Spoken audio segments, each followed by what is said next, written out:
Guys, welcome to resource अड्डा। आज हमारा ये फंडामेंटल राइट्स के ऊपर चौथा लेक्चर है।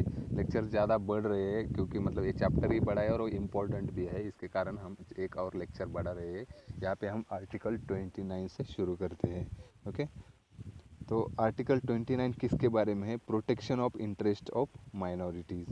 ओके, तो यहाँ पे क्या बताइए कि कोई भी सेक्शन रहेगा सिटीजन का, ओके, और इंडिया के किसी पार्ट में रह रहा है और उनको कोई डिस्टिंक्ट लैंग्वेज रहेगी, स्क्रिप्ट रहेगा या कल्चर रहेगा, ओके, तो उनको वो कंजर्व करने का अधिकार है। ओके, और किसी भी सिटीजन्स, ओके, उसको मतलब एडमिशन नहीं दिया, मतलब उसको डिनाई नहीं किया जा सकता कोई भी एजुकेशनल इंस्टीट्यूशन में on the basis of religion, race, caste and language. याद रखिएगा, रिलीजन, रेस, कास्ट और लैंग्वेज, ओके, उसके बेसिस पर उसको एडमिशन डिनाई नहीं किया जा सकता।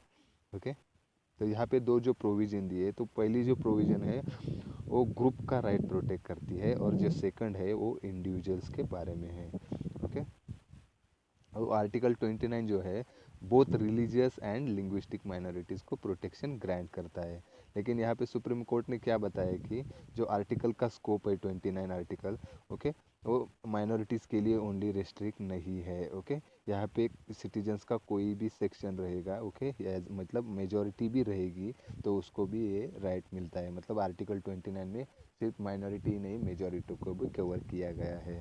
ओके, और यहाँ पे जो राइट है, right to conserve language, okay, इसमें सुप्रीम कोर्ट ने बताया कि उसके लिए मतलब वो एजिटेट भी कर सकते हैं, राइट टू एजिटेट। ओके, मतलब किसी पॉलिटिकल स्पीच में राइट मतलब लैंग्वेज को प्रोटेक्ट करने के बारे में कहा तो वो हमारा जो आरपीए एक्ट है, रिप्रेजेंटेशन ऑफ पीपल्स एक्ट, उसके अंडर उसको करप्ट प्रैक्टिस नहीं माना जाएगा। ओके, बाद में आता है आर्टिकल 30। आर्टिकल 30 किसके बारे में? Right of minorities to establish and administer educational institutions. Okay, इसके तहत both religious and linguistic minorities को फॉलोइंग राइट दिए गए। इसमें क्या कहा है कि वो खुद का मतलब एजुकेशनल इंस्टीट्यूट को एस्टेब्लिश या एडमिनिस्टर कर सकते हैं, ओके, उनके खुद के चॉइस के। ओके, यहाँ पे जो कंपेंसेशन अमाउंट जो दिया जाएगा, ओके, अगर वो कोई मतलब माइनॉरिटी एजुकेशनल इंस्टीट्यूशन की प्रॉपर्टी अगर एक्वायर कर लेता है स्टेट, तो वो कौन डिसाइड करेगा? उसका अमाउंट स्टेट डिसाइड करेगा। और ये प्रोविज़न कब ऐड कर दिए गए? हमारा जो 44th अमेंडमेंट हुआ था 1978 में, तो इससे ये प्रोविज़न ऐड की गई है। इस अमेंडमेंट से क्या किया था? आर्टिकल 31 को रिमूव कर दिया था। ओके, और जो एड ग्रांट करता है स्टेट, वो मतलब माइनॉरिटी एजुकेशनल इंस्टीट्यूशन रहेगी तो उससे डिस्क्रिमिनेट नहीं कर सकता। ओके, और यहाँ पे आर्टिकल 30 के अंडर जो प्रोटेक्शन मिलता है वो सिर्फ और सिर्फ माइनॉरिटी को ही दिया जाता है, लेकिन वहाँ पे religious and linguistic both minorities को दिया जाता है, ना कि आर्टिकल 29 की तरह यहाँ पे मेजॉरिटीज़ को भी इंक्लूड किया गया है। ओके, तो यहाँ पे आर्टिकल 30 के अंडर क्या दिया है कि माइनॉरिटी जो रहती है उनको उनके चिल्ड्रन को उनकी खुद की लैंग्वेज में एजुकेशन दे सकते हैं। ओके, जो यहाँ पे माइनॉरिटी एजुकेशनल इंस्टीट्यूट बताइए वो 3 टाइप की होती है। जो इंस्टीट्यूशन वो एड भी पाना चाहती है और रिकग्निशन भी पाना चाहती है स्टेट से। कोई माइनॉरिटी इंस्टीट्यूशन रहती है वो सिर्फ रिकग्निशन चाहिए रहता है, ना कि एड। ओके, और कुछ इंस्टीट्यूशन रहती है उनको रिकग्निशन भी नहीं और एड भी नहीं चाहिए रहता स्टेट से। तो यहाँ पे जो वो मतलब फर्स्ट एंड सेकंड काइंड की जो इंस्टीट्यूशन रहती है, यहाँ पे स्टेट को रेगुलेटरी पावर दी जाती है किसके बारे में? सिलेबस प्रिस्क्राइब करने के लिए, एकेडमिक स्टैंडर्ड मेंटेन करने के लिए, डिसिप्लिन रहेगा, sanitation, employment, okay, employment of teaching, okay, staff. तो इसके बारे में स्टेट मतलब डायरेक्शन दे सकता है। और थर्ड काइंड की जो इंस्टीट्यूशन रहती है वो फ्री रहती है, वो खुद एडमिनिस्टर कर सकते हैं उसके अफेयर्स। ओके, लेकिन उनको यहाँ पे इंडस्ट्रियल लॉ रहेगा, टैक्स लॉ रहेगा, तो उसको मतलब ऑब्जर्व करना पड़ेगा। ओके, जो जजमेंट आया था मलंकारा सीरियन कैथलिक केस जो आई थी 2007 में, उसमें क्या कहा सुप्रीम कोर्ट ने? तो मतलब जो एजुकेशनल इंस्टीट्यूशन रहती है उसको एस्टेब्लिश करने के लिए जो उनको कुछ राइट दिए गए, तो कौन से देखते हैं? तो वो खुद की गवर्निंग बॉडी चूज़ कर सकते हैं। ओके, उसके मतलब इंस्टीट्यूशन के अफेयर्स मैनेज करने के लिए खुद की गवर्निंग बॉडी, बाद में टीचिंग स्टाफ भी वो खुद का अपॉइंट कर सकते हैं। ओके। और एजुकेशनल इंस्टीट्यूशन में एलिजिबल स्टूडेंट को एडमिट करने के लिए भी वो दे खुद के मतलब चॉइस के स्टूडेंट को एडमिट कर सकते हैं। और खुद की अगर कोई प्रॉपर्टी रहेगी उसके लिए वो मतलब इंस्टीट्यूशन के लिए वो यूज़ कर सकते हैं। ओके। और जो आर्टिकल 30 के अंडर माइनॉरिटी को राइट दिए है तो ओनली मतलब उसको इक्वालिटी इंश्योर करने के लिए दिए दिए हैं। ओके, ना कि मतलब उसको एडवांटेजियस पोजीशन पे बैठाने के लिए। ओके। और यहाँ पे मतलब reverse discrimination in favour of minority नहीं किया जा सकता। ओके।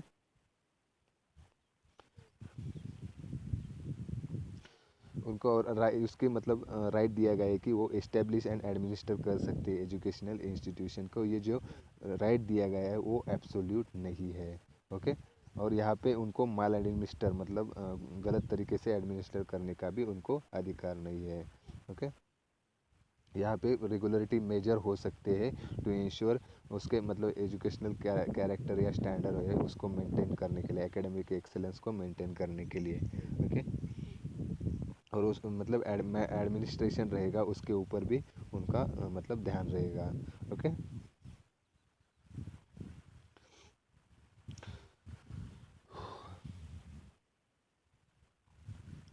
और जो एलिजिबिलिटी कंडीशन रहेगी, ओके, मतलब जो स्टेट उसको स्टेट प्रिस्क्राइब कर सकता है उसको, और उनको उसके मतलब स्टैंडर्ड के थ्रू चलना पड़ेगा। ओके। और जो अनएडेड मतलब स्टेट अगर एड प्रोवाइड नहीं करता, ओके, उनको फ्रीडम रहेगा मतलब उसका जो टीचिंग स्टाफ रहेगा, लेक्चरर रहेगा, उनको अपॉइंट करने का मतलब फ्रीडम रहेगा, लेकिन उसकी प्रोसीजर जो है वो रैशनल रहनी चाहिए। ओके। और जो स्टेट एड प्रोवाइड कर रहा है इंस्टीट्यूशन को, वो मतलब जो नेचर रहेगा इंस्टीट्यूशन का उसके ऊपर कोई भी उसका फर्क नहीं पड़ेगा, या आर्टिकल 30 के अंडर उनको जो राइट दिए गए उसके ऊपर भी उसका कोई भी फर्क नहीं पड़ेगा। ओके। बाद में आता है राइट टू कॉन्स्टिट्यूशनल रिमेडी। ये किसके अंडर आता है? आर्टिकल 32 के अंडर। ओके। यहाँ पे क्या बताया कि अगर सिर्फ फंडामेंटल राइट कॉन्स्टिट्यूशन में मेंशन किए तो उसका कोई भी फायदा नहीं होगा। इसको एनफोर्स करने की भी कोई प्रोसीजर रहनी चाहिए। अगर उसका कोई वायलेशन होता है तो वो जो है प्रोसीजर वो आर्टिकल 32 के अंडर प्रोवाइड किए। ओके। तो यहाँ पे क्या बताया कि right to get the fundamental rights protected. Okay. Fundamental rights protected is in itself fundamental right. Okay. तो जो आर्टिकल 32 जो है फंडामेंटल राइट को ग्राउंड बेसिस पे उसको रियल बनाता है। ओके। तो डॉक्टर अंबेडकर ने आर्टिकल 32 के बारे में क्या कहा है कि ये मोस्ट इम्पॉर्टेंट आर्टिकल है कॉन्स्टिट्यूशन में। ओके। तो उन्होंने कहा कि इसके आर्टिकल के बिना कॉन्स्टिट्यूशन का मतलब कोई भी फायदा नहीं होगा वो। ओके। कॉन्स्टिट्यूशन मिली। ओके। और ये जो कॉन्स्टिट्यूशन का सोल है। ओके। और वेरी हार्ट ऑफ इट, जो सुप्रीम कोर्ट ने कहा कि मतलब उसको सॉरी, और सुप्रीम कोर्ट ने बताया कि आर्टिकल 32 जो है वो बेसिक फीचर है हमारे कॉन्स्टिट्यूशन का। ओके। तो इसको अमेंडमेंट के थ्रू रिमूव नहीं किया जा सकता। इसके थ्रू उन्होंने 4 प्रोविज़न प्रोवाइड किए हैं, तो वो देखते हैं। ओके। तो इसमें अगर फंडामेंटल राइट जो है उसकी एनफोर्समेंट के लिए मतलब हम सुप्रीम कोर्ट के तरफ जा सकते हैं। ओके। और यहाँ पे सुप्रीम कोर्ट को पावर रहती है कि कोई भी इशू डायरेक्शन इशू करने की या रिट्स को मतलब इम्प्लीमेंट करने की। कौन से रिट्स दिए हैं आर्टिकल 32 के under? Habeas corpus, mandamus, prohibition, certiorari, quo warranto. Okay. Parliament जो है वो किसी भी कोर्ट को एम्पावर कर सकता है जो इशू डायरेक्शन इशू करने के लिए, या जो रिट्स रहती है उसको इम्प्लीमेंट करने के लिए। ओके। और ये जो मतलब प्रोविज़न है। ओके। तो इसका कोई भी मतलब सुप्रीम कोर्ट के ऊपर जो पावर दी है उसके ऊपर कोई भी फर्क नहीं पड़ेगा। और यहाँ पे जो कोई अदर कोर्ट बताया है इसमें हाई कोर्ट मेंशन नहीं होता, क्योंकि हाई कोर्ट को ये पावर पहले से ही दे दिए गए आर्टिकल 26 के अंडर। ओके। और जो supreme right to move supreme court जो है वो सस्पेंड नहीं की जा सकती, एक्सेप्ट मतलब अगर मतलब इस कॉन्स्टिट्यूशन में इसके थ्रू कोई प्रोविज़न प्रोवाइड की है तो मतलब नेशनल इमरजेंसी की जो दी है आर्टिकल 359 में, वहाँ पे बताया कि प्रेसिडेंट जो है सुप्रीम मतलब right to move supreme court को सस्पेंड कर सकते हैं जब नेशनल इमरजेंसी होगी तब। ओके, तो यहाँ पे इसके ये क्या पता चलता है कि सुप्रीम कोर्ट जो है कॉन्स्टिट्यूशन में उसको defender and guarantor of fundamental rights बना दिया गया है। ओके, क्योंकि उसको ओरिजिनल पावर दे दी गई, ना कि मतलब अपील के थ्रू सुप्रीम कोर्ट में जाना पड़ेगा। ओके, तो आर्टिकल 32 का क्या पर्पस है? तो फंडामेंटल राइट्स को है वो इफेक्टिवली, फंडामेंटल राइट्स को इफेक्टिवली इम्प्लीमेंट करने का। ओके,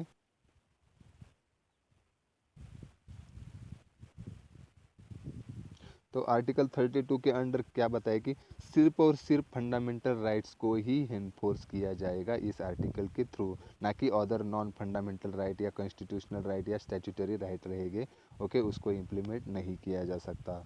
ओके, मतलब फंडामेंटल राइट्स को वायलेट किया तभी आर्टिकल 32 इम्प्लीमेंट हो जाएगा। ओके, मतलब सुप्रीम कोर्ट अंडर आर्टिकल 2 के अंडर, ओके, तो वो क्या मतलब मतलब फंडामेंटल राइट का कोई क्वेश्चन रहेगा वो भी उसके अंडर नहीं मतलब डिटरमाइन नहीं कर सकता। ओके, मतलब एक आधा लॉ बनाया उसकी कॉन्स्टिट्यूशनलिटी रहेगा, एक आधा मतलब एग्जीक्यूटिव ऑर्डर या लॉ रहेगा, तो वो भी उसके अंडर डिटरमाइन नहीं कर सकता, मतलब आर्टिकल 32 को इन्वोक ही नहीं कर सकता।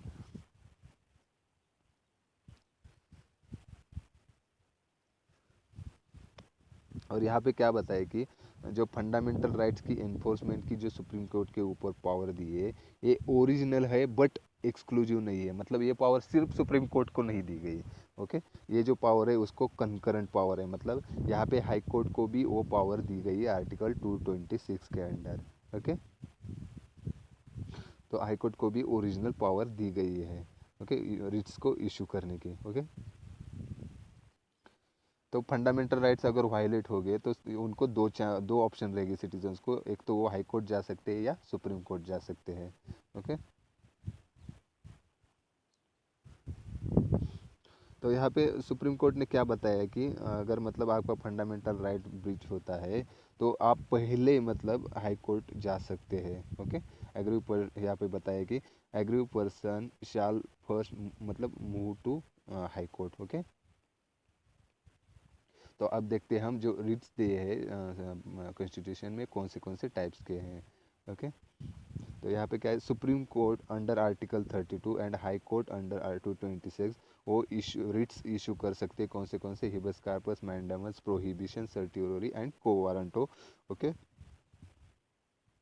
और पार्लियामेंट जो है उसको पावर रहती कि वो अदर कोर्ट को भी इसके मतलब इशू रिट्स को इशू करने की परमिशन दे सकती है, लेकिन अब तक ऐसा कोई भी लॉ नहीं बनाया, इसके कारण supreme court and high court ही रहे जो रिट्स को इशू कर सकते हैं। ओके, और 1950 के पहले सिर्फ high court of Calcutta Bombay and Madras को ये पावर रहती थी। ओके, तो आर्टिकल 226 अभी क्या करता है, ऑल हाई कोर्ट को ये पावर देता है। ओके, यहाँ पे याद रखिएगा ये रिट्स कहाँ से आते हैं, इंग्लिश लॉ से आते हैं, ये इम्पोर्टेंट है। तो जो रिट्स है हमने कहाँ से बोरो किए, इंग्लिश लॉ से। ओके, उसको क्या बोलते हैं, प्रेरोगेटिव रिट्स।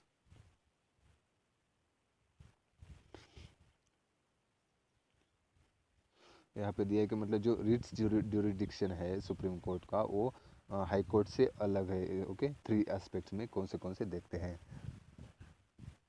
तो यहाँ पे सुप्रीम कोर्ट जो है रिट्स इशू कर सकता है only for the enforcement of fundamental rights. Okay, लेकिन हाई कोर्ट जो है वो इशू कर सकता है writs not only for fundamental right but also other purposes. Okay, तो यहाँ पे क्या हमने देखने को मिलता है, जो रिट्स जुरिडिक्शन है वो सुप्रीम कोर्ट से ज़्यादा मतलब वाइडर हाई कोर्ट का है। यहाँ पे लिखा है कि supreme writ jurisdiction of supreme court is narrower than high court, याद रखिएगा।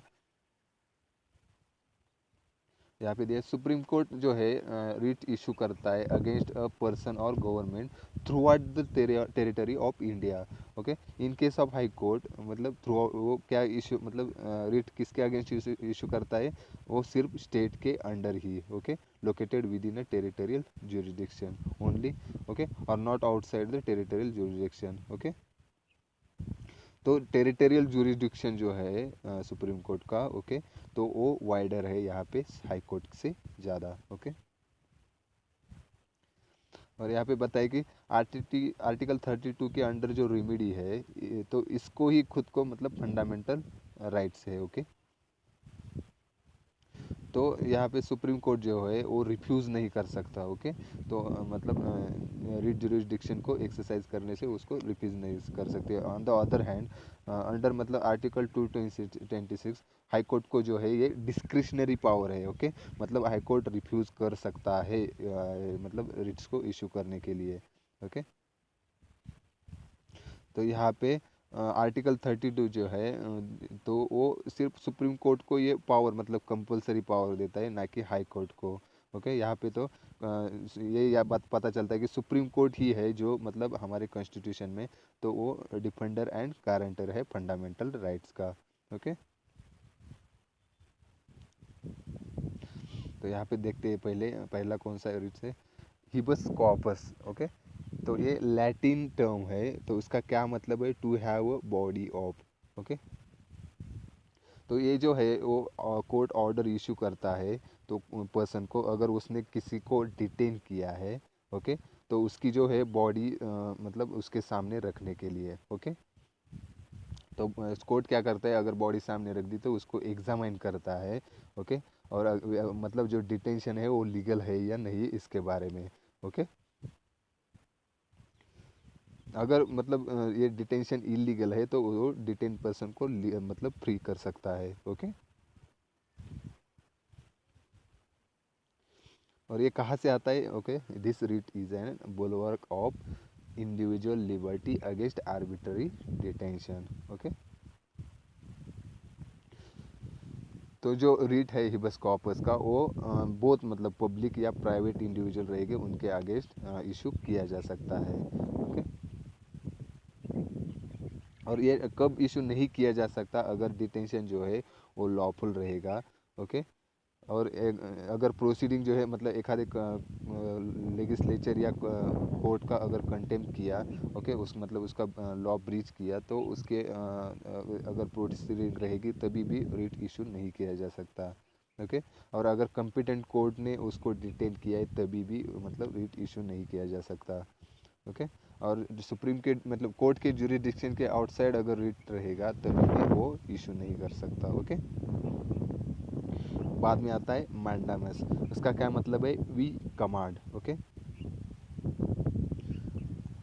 यहाँ पे कोर्ट जो है पब्लिक ऑफिशियल को मतलब इशू कमांड इशू करता है कि ओके, तो उसकी जो ऑफिशियल ड्यूटी है उसको परफॉर्म करने के लिए। ओके, अगर उसने ड्यूटी करने में वो अगर फेल हो गया या उसने रिफ्यूज़ कर दिया ड्यूटी करने के लिए। ओके,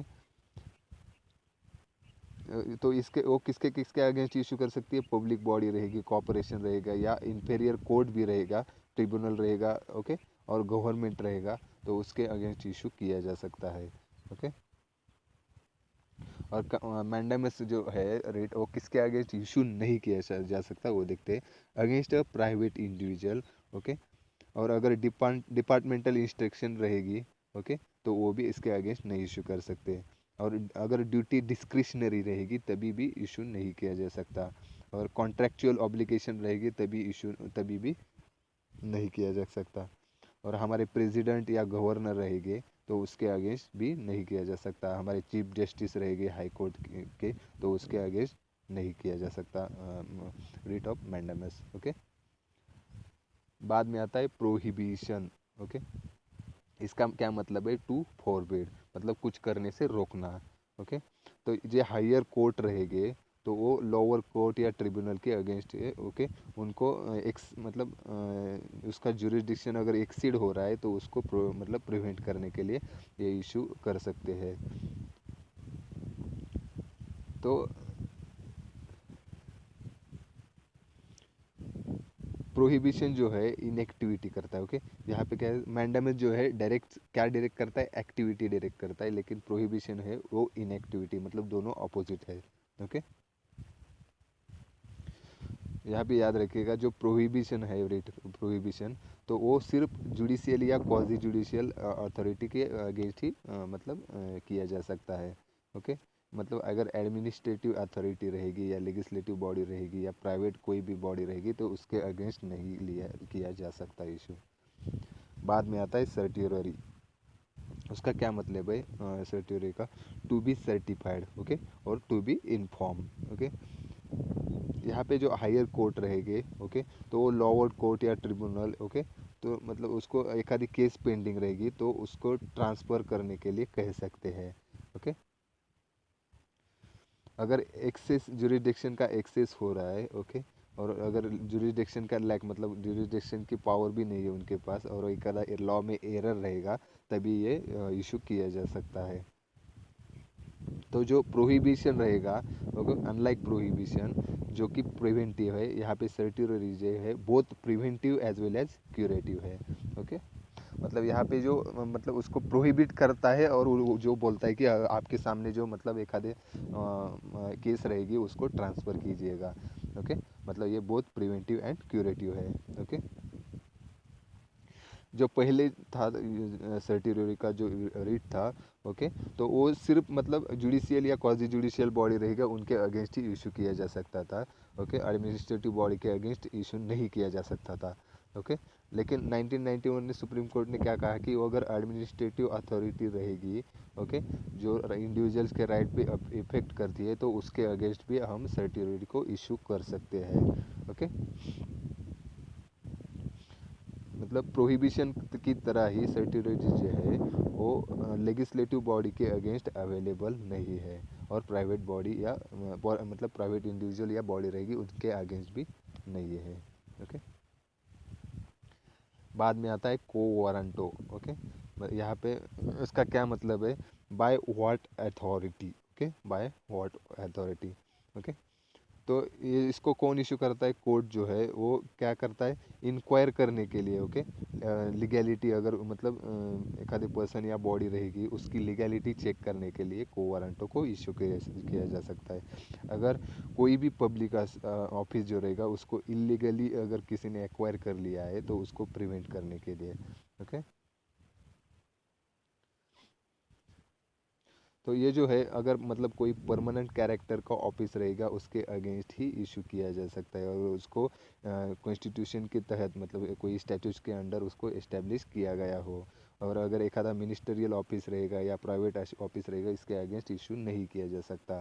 ओके, और अदर जो फोर रीट्स है उसके मतलब ये जो रीट है उसको इंटरेस्टेड पर्सन भी उसको मतलब फाइल कर सकता है। ओके, ना कि मतलब पहले चार रीट्स की तरह उनके उसमें क्या था, सिर्फ एग्री जो पर्सन था वही सिर्फ जा सकता था फाइल करने के लिए। ओके, बाद में आता है आर्टिकल 33। आर्टिकल 33 किसके बारे में, जो हमारे आर्म फोर्सेस रहेंगे उसके बारे में है। तो हमारा पार्लियामेंट जो है वो रिस्ट्रिक्ट कर सकता है, ओके, फंडामेंटल राइट्स को। ओके, फ्रॉम द मेंबर मतलब आर्म फोर्सेस रहेंगे, पैरामिलिट्री रहेंगे, पुलिस फोर्स रहेंगे, इंटेलिजेंस एजेंसी रहेगी, तो उनके मतलब उनको फंडामेंटल राइट्स नहीं उसके छीन लिए जा सकते हैं। ओके, तो उसका ऑब्जेक्टिव क्या है, तो जो प्रॉपर उनकी जो ड्यूटीज़ रहेगी उसके प्रॉपरली डिस्चार्ज हो सके। ओके, और डिसिप्लिन को मेंटेनेंस किया जा सके इसके कारण। ओके, तो आर्टिकल 30 के अंडर जो पावर दिए है वो सिर्फ और सिर्फ पार्लियामेंट को दिए, ना कि स्टेट लेजिस्लेचर को। ओके, अगर पार्लियामेंट ने इसके अंडर कोई भी लॉ बनाया तो उसको किसी भी कोर्ट में चैलेंज नहीं किया जा सकता on the ground of contravention of any fundamental right. Okay, इसके बाद मतलब पार्लियामेंट ने following army act, navy act, air force act, police force act 1966, BSF का जो एक्ट है, ऐसे बहुत सारे एक्ट बना दिए गए। ओके, तो ये जो एक्ट क्या करते हैं, रिस्ट्रिक्शन लाते हैं, कहाँ पे फ्रीडम ऑफ स्पीच रहेगा। Okay, right to form association रहेगा। ओके, और ट्रेड यूनियन का मेंबर बनना, पॉलिटिकल एसोसिएशन का मेंबर बनना वो भी रेस्ट्रिक्ट कर सकता है। ओके, राइट टू कम्युनिकेट, अगर प्रेस के साथ कम्युनिकेट करना, ओके, पब्लिक मीटिंग को अटेंड करना, इस सब इन सब के ऊपर रिस्ट्रिक्शन ला सकते हैं। ओके,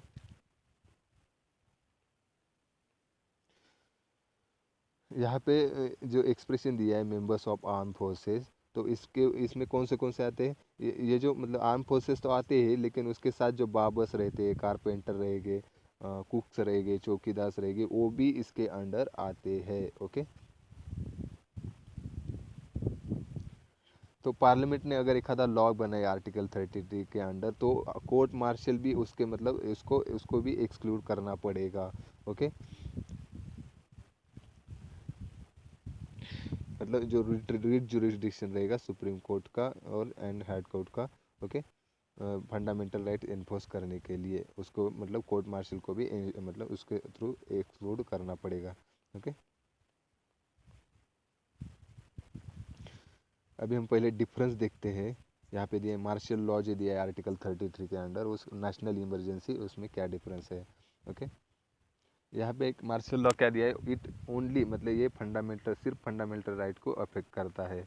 ओके, तो नेशनल इमरजेंसी जो रहेगी वो ना कि सिर्फ fundamental right but centre state relation जो रहेंगे, ओके, तो इसको भी अफेक्ट कर सकता है। ओके, जो मार्शल लॉ रहेगा वो क्या करता है, जो हमारा गवर्नमेंट रहेगा या लॉ कोर्ट, ऑर्डिनरी जो कोर्ट रहेगी उसको सस्पेंड करता है। ओके, इन नेशनल इमरजेंसी के दौरान गवर्नमेंट या कोर्ट जो है वो कंटिन्यू रहते हैं। ओके, जो मार्शल लॉ है, अगर मतलब लॉ का मतलब ब्रेक डाउन होता है, ओके, तो उसको उसी एरिया में उसको रिस्टोर करने के लिए इम्पोज किया जाता है। ओके, और नेशनल इमरजेंसी है वो किसके ग्राउंड पे, वार रहेगा, एक्सटर्नल एग्रेशन रहेगा या आर्म रेबिलियन रहेगा, तभी मतलब उसको इशू किया जा सकता है। जो मार्शल लॉ है वो सिर्फ मतलब किसी स्पेसिफिक एरिया में उसको इम्पोज किया जाता है। ओके, और जो नेशनल इमरजेंसी रहेगी उसको होल कंट्री में या किसी स्पेसिफिक एरिया में भी मतलब इम्प्लीमेंट किया जा सकता है। कॉन्स्टिट्यूशन में इसके बारे में कोई भी स्पेसिफिक प्रोविज़न नहीं बनाई गई है, इसका मतलब क्या है, ये एक्सप्लिसिट है। लेकिन नेशनल इमरजेंसी के बारे में कॉन्स्टिट्यूशन में प्रोविज़न है, तो इसको क्या बोलते हैं, एक्सप्लिसिट है। ओके, बाद में आता है आर्टिकल 34। ओके, आर्टिकल 34 क्या है, उसको क्या करता है, फंडामेंटल राइट्स के ऊपर रेस्ट्रिक्शन लाता है, अगर मार्शल लॉ को एनफोर्स किया जा सकता है एक आधे इंडिया के टेरिटरी में। ओके, तो पार्लियामेंट जो है उसको एम्पावर करता है। ओके, मतलब गवर्नमेंट का कोई भी सर्वेंट रहेगा उसको मतलब माफ़ करता है अगर उसने मतलब एक आधा एक्टिविटी करते समय उसने मतलब एक आधे ऑर्डर को मतलब रिस्टोर करते समय फंडामेंटल राइट्स को ब्रीच किया तो। ओके,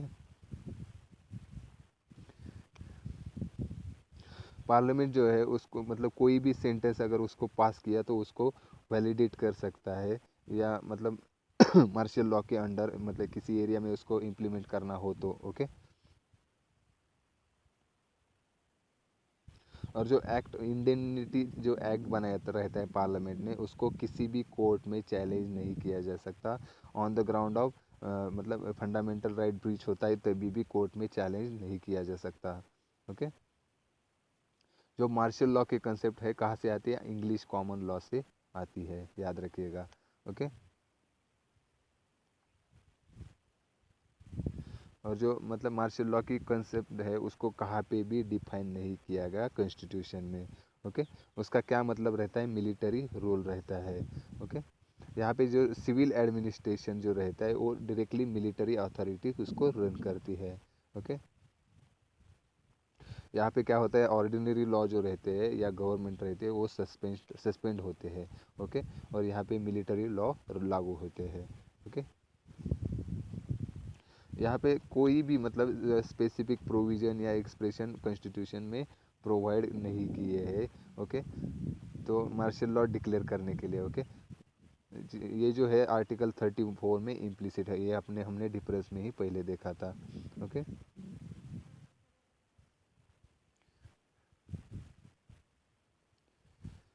यहाँ पे ड्यूरिंग मतलब मार्शल लॉ अगर लागू होता है उसके ऑपरेशन के दौरान उनको एक्स्ट्रा पावर दी जाती है, ओके, मिलिट्री अथॉरिटी को, ओके। तो उसके तहत वो क्या करते हैं, रेस्ट्रिक्शन, ओके, या रेगुलेशन इम्पोज करते हैं हमारे सिविलियंस के ऊपर।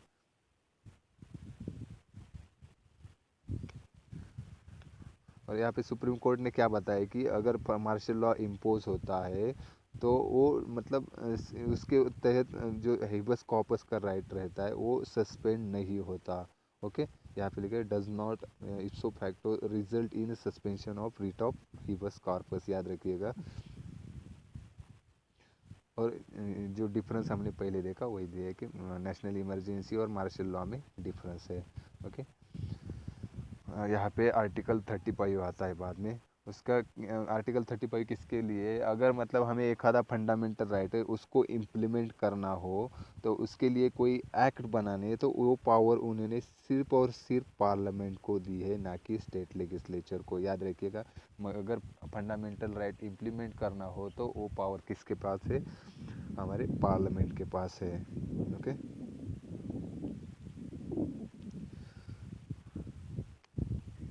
तो यहाँ पे पार्लियामेंट को कौन से पावर रहती है वो ये दिखाइए, यहाँ पे उन्होंने बता दिए। जो आर्टिकल 16 है उसके अंडर वो रेसिडेंस, ओके, उसको प्रिस्क्राइब कर सकते हैं। और अगर एम्प्लॉयमेंट की कोई कंडीशन रहेगी उसको भी अगर स्टेट को अपॉइंट करना रहेगा तो उसकी भी वो कंडीशन बता देगा, ओके।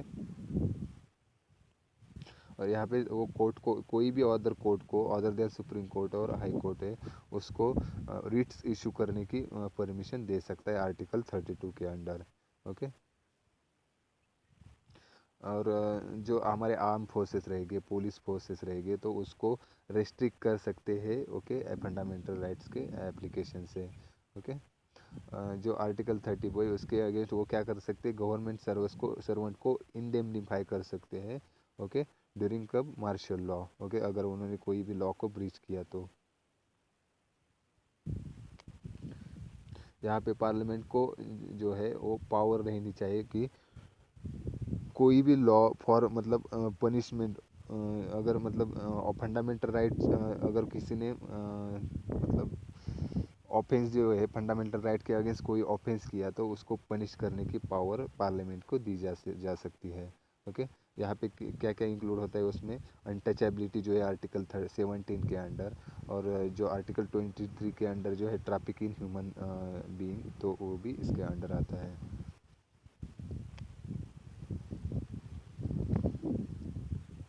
तो यहाँ पे क्या बताया कि पार्लियामेंट जो है बाद में मतलब जब कॉन्स्टिट्यूशन आया था उसके बाद वो उसके लिए कोई लॉ बना सकते हैं, इसके लिए बाद में पार्लियामेंट ने लॉ बनाए थे, हमने वो देखा है, ओके।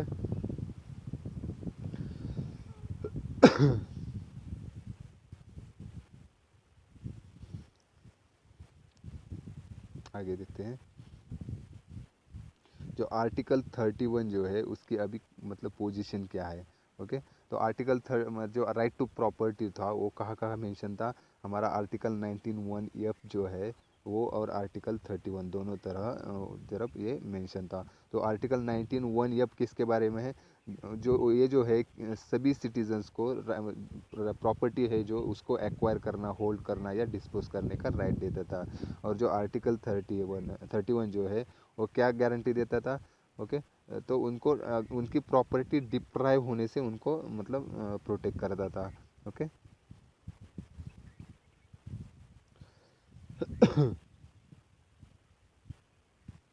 तो अभी जो है मतलब बाद में क्या हो गया था, आर्टिकल कब आया, मतलब बाद में बहुत सारे मतलब अमेंडमेंट हो गए थे ये राइट टू प्रॉपर्टी के बारे में। लेकिन बाद में जब 44th अमेंडमेंट हो गया कब 1978 में, तो यहाँ पे उन्होंने क्या कर दिया, जो 19(1)(f)(1) आर्टिकल 31 जो है अभी हमने देखे तो उनको क्या कर दिया, रिमूव कर दिया जो पार्ट 3 में थे, और ये अभी आर्टिकल 300A में डाल दिया, ओके। तो अभी आर्टिकल राइट टू प्रॉपर्टी जो है वो पार्ट 12 के आर्टिकल 300A में है, ओके। तो यहाँ पे क्या बताया कि it provided no person shall be deprive of his property except by authority of law, okay. तो यहाँ पे जो अभी राइट टू प्रॉपर्टी कैसा है, लीगल या कॉन्स्टिट्यूशनल राइट बन के रह गया है। ओके, मतलब ये अभी फंडामेंटल राइट नहीं है। ओके, तो अगर उसको लीगल राइट बनाए तो इसके क्या इम्प्लीकेशन होते हैं ये देखते हैं। ओके, तो ये जो है मतलब राइट जो रहे वो ऑर्डिनरी, अब हम अगर किसी ने कोर्ट ने लॉ बनाया, ओके सॉरी पार्लियामेंट ने अगर कोई लॉ बनाया तो वो ऑर्डिनरी लॉ से भी उसको कर्टेल किया जा सकता है। ओके, और जो मतलब राइट टू प्रॉपर्टी जो है अभी सिर्फ मतलब उसको एग्जीक्यूटिव एक्शन से बचाया जा सकता है, ना कि लेजिस्लेटिव एक्शन से। ओके, और यहाँ पे अगर वायोलेशन होता है आर्टिकल मतलब प्रॉपर्टी का, राइट टू प्रॉपर्टी का, तो वो आर्टिकल 32 के अंदर सुप्रीम कोर्ट में नहीं जा सकता। ओके, या हाई कोर्ट में भी आर्टिकल 226 के अंडर नहीं जा सकता। ओके, यहाँ पे राइट टू कंपनसेशन भी की भी कोई गारंटी नहीं दी गई है। ओके, अगर स्टेट ने प्रॉपर्टी एक्वायर कर दी तो उसके लिए भी उन्होंने कंपनसेशन के लिए कोई राइट नहीं दिया गया। यहाँ पे क्या बताए कि मतलब फंडामेंटल राइट जो राइट था राइट टू प्रॉपर्टी, तो उसके रिमूव कर दिया है। ओके, पार्ट 3 में स्टिल मतलब उसके अंडर 3 प्रोविजन रखी गई है, वो कौन से देखते हैं। Okay, still carry sorry 2 provisions. Okay, वो कौन सी है, अगर स्टेट एक्वायर करता है प्रॉपर्टी अगर माइनॉरिटी एजुकेशनल इंस्टीट्यूशन के, हमने देखा कि आर्टिकल 30 के अंडर, और अगर स्टेट एक्वायर करता है एक आधे पर्सन की कल्टीवेशन की अगर लैंड हो उसको अगर एक्वायर करता है और अगर सीलिंग मतलब स्टैट्यूटरी सीलिंग के अंडर हो, तब वो किसके अंडर दिए, आर्टिकल 31A के अंडर। ओके, जो पहली प्रोविज़न है फर्स्ट प्रोविज़न जो है उसको कब ऐड कर दिया है, 44th अमेंडमेंट एक्ट से 1978 में ऐड कर दिया था, और सेकंड जो प्रोविज़न है वो 17th अमेंडमेंट से ऐड किया है। ओके, 31 ये कब आया, 17th अमेंडमेंट। ओके,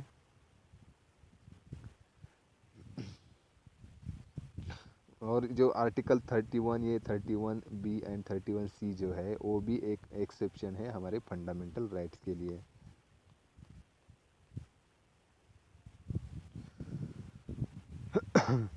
तो जो एक्सेप्शन हमने देखे कि article 31A, B and C उसके बारे में देखते हैं। तो 31 जो ए जो है वो किसके बारे में है, saving of law providing for acquisition of state. Okay,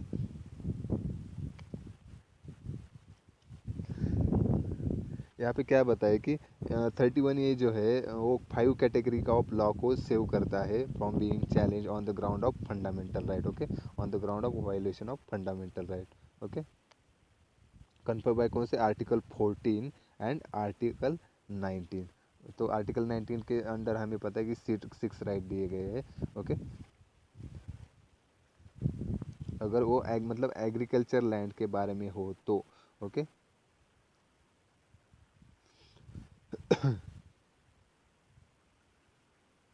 जो आर्टिकल 31 ये जो है स्टेट को इम्यूनाइज कर नहीं करता मतलब जुडिशियल राइट जुडिशियल रिव्यू से।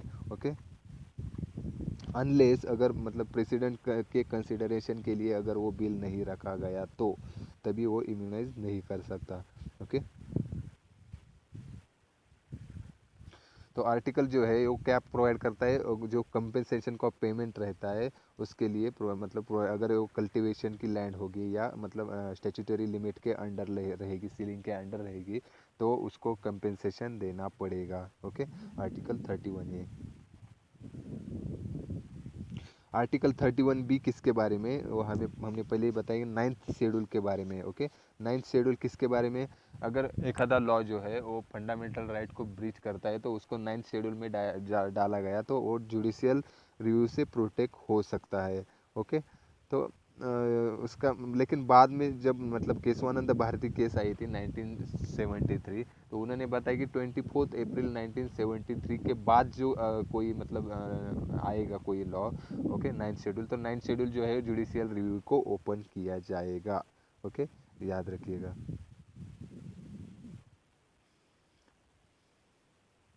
यहाँ पे दिया है कि 9th शेड्यूल जो है जब मतलब 1951 में उसके अंडर सिर्फ 13 एक्ट थे, लेकिन अभी 2016 में इसके अंडर 282 एक्ट्स है।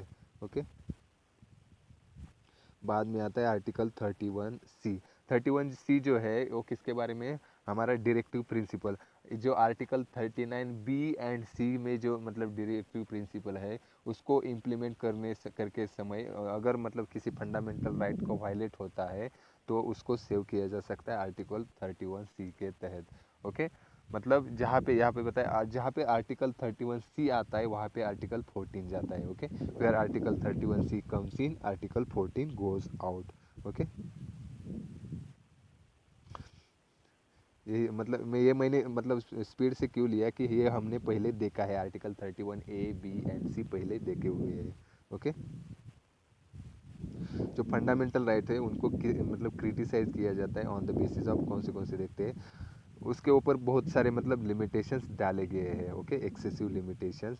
ओके, उसके अंडर उन्होंने मतलब फंडामेंटल राइट जो है सिर्फ पॉलिटिकल राइट प्रोटेक्ट करने के लिए, ऐसा उनका कहना है कि उसको वो सोशल एंड इकोनॉमिक राइट को प्रोटेक्ट नहीं करते। ओके, यहाँ पे बहुत सारे राइट में उन्होंने वो बोलते कि क्लैरिटी नहीं दी गई है। ओके, और कुछ बहुत सारे फंडामेंटल राइट जो है वो परमानेंट नहीं होते except article 20 and 21। Okay, fundamental right जो है वो नेशनल इमरजेंसी के दौरान वो उनको सस्पेंड किया जा सकता है। जो रिमेडी जो है फंडामेंटल राइट की वो बहुत ज़्यादा एक्सपेंसिव है। ओके, जो प्रिवेंटिव डिटेंशन का जो मतलब रूल है वो भी एक मतलब उसके लिए भी उन्होंने क्रिटिसाइज किया गया है। ओके, मतलब कोई भी हमारा डेमोक्रेटिक कॉन्स्टिट्यूशन रहेगा तो वहाँ पे प्रिवेंटिव डिटेंशन की कंसेप्ट नहीं रहती। Okay, no consistent philosophy. Okay,